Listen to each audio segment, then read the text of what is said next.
Mga kababayan, isang magandang hapon po ng Martes. Si Kuya Francis po ulit ito at ito po yung update natin ngayong hapon. Ang bagyong Obet po, no, sa mga hindi pa nakakaalam ay nakalabas na ho ito ng ating Philippine Area of Responsibility. Hindi po ito maglalandfall sa ating landmass. Wala ring mga lugar na tatamaan, lilinawin ko lamang para hindi na ho kabahan yung mga kababayan natin, especially yung mga senior na nanonood po sa ating update. Ito ho ay bumalik sa pagiging bagyong Saudel, no? At medyo humina na rin po ang lakas nito. Sa pinaka-latest na update po na inilabas ng Pag-asa, ang lokasyon po ng bagyong Saudel ay 1,120 kilometers east-northeast of extreme Northern Luzon. Tignan nyo mabuti, from 165, humina na ito sa 150 kilometers per hour na lakas ng hangin. At yung gustiness niya, yung bugso niya, from 205, naging 185 na lamang. Magandang senyales ho yan. Ang kilos naman po west-northwestward sa bilis na 20 kilometers per hour. Yung dating bagyong Neneng po, no, dito po sa may bandang kanluran po ng Luzon, no, malapit sa extreme northern Luzon, ay nawala na sa ating monitoring system o sa ating monitoring domain.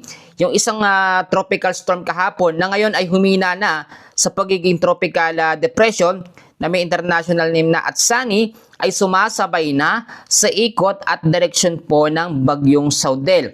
Etong bagyo o tropical depression po na ito, meron pong lokasyon na 1,705 kilometers east of extreme northern Luzon.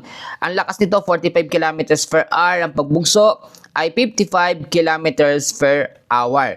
So, yung Fujiwara effect mangyayari pa rin dahil yung hangin po na meron dito sa tropical depression at Sunny ay masasama na lamang sa extension po o trap ng bagyong Saudel kasi yan ho yung mas malakas. So, ang mangyayari dito, kahit sumama na yan dyan, etong tropical depression, hindi naman na magiging super typhoon ulit. Ito nga pong bagyong Saudel. Ngayon, tignan natin etong habagat o southwest monsoon. Nagkaroon po ito ng paglakas sa ngayon. Hindi pa natin masyadong maramdaman, pero hapon at sa gabi talaga, madaling araw, yung mga pag-uulan na ibibigay po nitong habagat.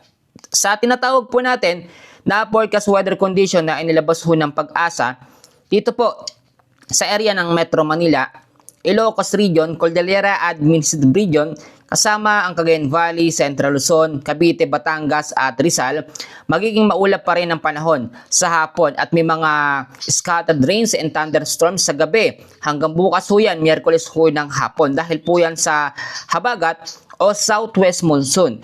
Ang habagat po ay magtutuloy-tuloy pa rin ang lakas nito kahit nakalabas na ng ating PAR. Ito nga po dating bagyong Obet o Typhoon Saudel. Hanggat nandiyan pa sa ating monitoring system o sa monitoring domain natin hanggang malapit pa sa PAR sa ating borderline, itong bagyo na ito, hindi pa mawawala totally itong paghina po ng habagat. Sa area naman, nalalabing bahagi ho ng Luzon, at sa ilang bahagi ng Visayas at Mindanao, mag-ingat din sa bantahon ng mga localized thunderstorms, lalo na ho sa hapon ho at sa gabi.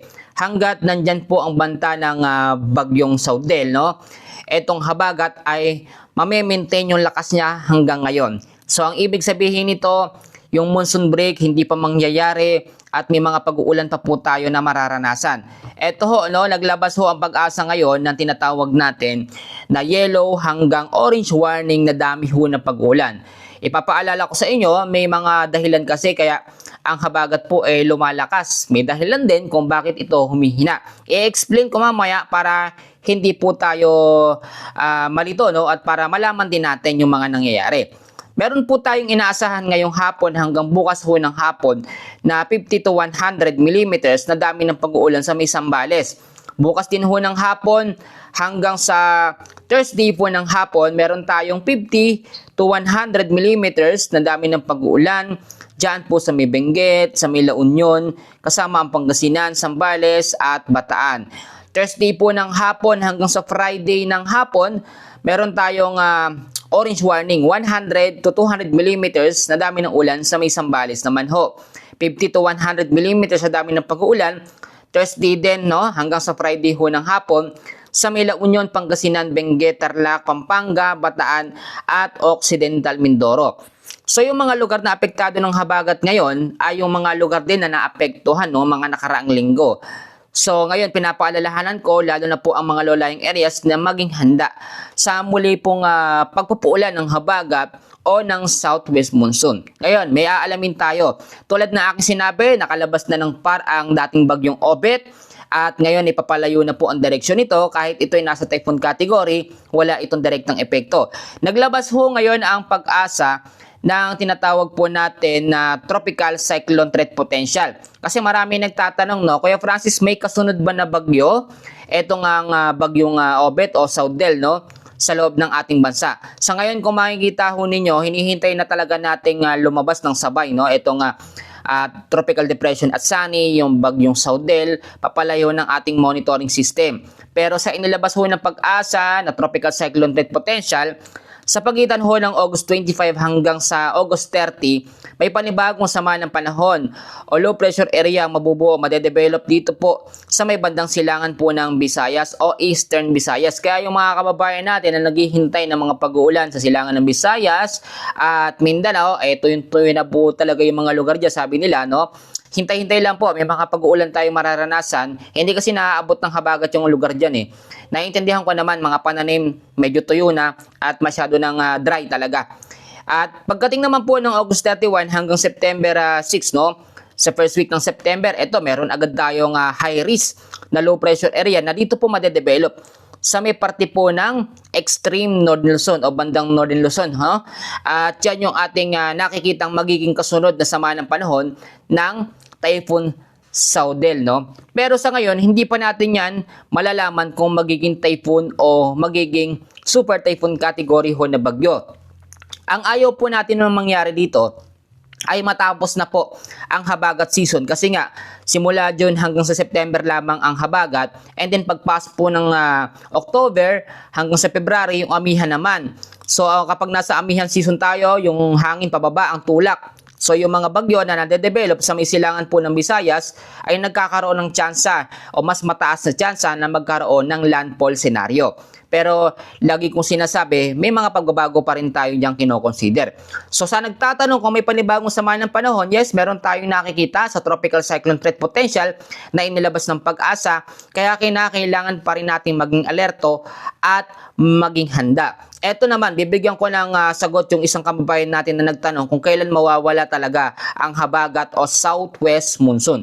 Una, lumalakas ang habagat dahil sa bagyo LPA, pagbabago ng direksyon, pagtama sa kabundukan. At humihina naman ito kapag walang anumang sama ng panahon, LPA man, mga bagyo, sa loob at sa labas ng ating Philippine Area of Responsibility na malapit sa direksyon o dinadaanan po ng habagat o ng southwest monsoon. Para sa assurance natin, ganito po, 5 araw hanggang 7 araw na walang bagyo na malapit sa habagat, hihina po ito ng hihina. Pero hindi po automatically na kapag nakalayo na o nawala na sa ating monitoring system, eto nga pong typhoon na Saudel o dating typhoon Obet, ay automatically hihina po ang habagat o southwest monsoon. Hindi agad-agad hihina yan, dahan-dahan po ang paghina ng habagat o ng tinatawag natin na southwest monsoon. So in short, inaasahan by next week po, no, kapag walang panibagong LPA na na-develop maliban doon sa tropical cyclone threat potential, sa loob ng ating PAR ay hihina na po ang habagat o southwest monsoon. At sa pagkakataon naman na humina na ang habagat, papasok naman yung malinsangang hangin o yung easterlies na manggagaling po sa may karagatang Pasipiko. Marami tayong nakikitang update na ito daw pong bagyong Obet o ngayon ay Typhoon Saudel ulit ay lalandfall daw o tatama daw sa kalupaan natin. Medyo malayo ho yun, no? Hindi po yung totoo yung sinasabi nilang maglalandfall. Nakalabas na nga ho ito ng ating Philippine Area of Responsibility tapos maglalandfall pa. Sa ibang forecast, ito daw ay nakikitang lilihis pa, bababa ang direksyon. So nakikita natin ngayon hindi. Ito kasing habagat, yung hangin niya, kahit hinahatak po yan ng bagyong Saudel, naipupush o naitutulak po unti-unti itong Typhoon Saudel, papalayo ho ng ating Philippine Area of Responsibility. Kahapon nga po pumasok ito and then ilang oras lang lumabas din agad ng ating Philippine Area of Responsibility.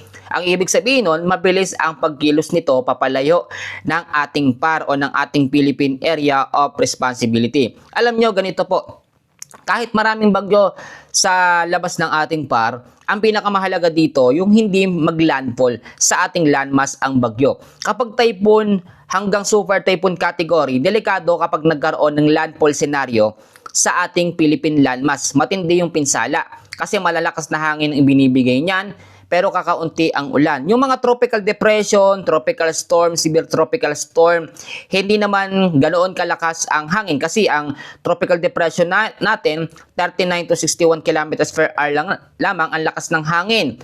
At maraming ulan yon, kakaunti o hindi ganoon kalakas po ang hangin, no? Ang tropical storm natin, merong lakas ng hangin na 69 to 88 kilometers per hour. Yan po ay marami ding ulan pero hindi naman din sobrang lakas po ng hangin. Kaya kung titignan natin, mas nakakatakot pa rin yung super typhoon na maglandfall sa ating landmass kaysa sa mga mahinang bagyo na tumama sa ating kalupaan. Dahil pag tumama ang mahinang bagyo sa ating kalupaan, nababawasan ang lakas nito. Iba naman ang habagat, kapag ang habagat naman ito tumama sa ating kalupaan, sa bundok ng Sierra Madre, sa Cordillera, nag-explode naman yung tubig na dala nito. Kaya yun yung nangyayaring bugso. Kaya yung habagat pag bumugso, mas malakas pa sa signal number 1 na category ho ng bagyo. So ayan ho, no? Ina-explain ko mabuti and hopefully yung mga ibang nanonood sa atin, huwag kayong maiinip kasi ini-explain ko po sa karamihan at ipinapaunawa ko yung kalagayan ng ating panahon. Kaya yung iba nagsasabi na napakadami daw ng sinasabi ko, ganun ho talaga ang way ng reporting. Hindi agad-agad diretsuhin mo. Kailangan mong i-explain muna kung bakit naging ganito, kung bakit lumakas ng ganyan, o kung bakit nalusaw. So mga kababayan, kung may mga urgent update mamaya, gagawa ho ulit ako, and please panatilihin niyo pong nakaantabay sa update natin, and maraming salamat sa nanonood ng madaling araw at ng umaga. Sobra ko po kayong na-appreciate. Sa mga shoutout doon po sa amin natin, no, doon sa isang channel sa pang umaga. Yan muna ang update natin sa ngayon. Maraming salamat at God bless po sa ating lahat.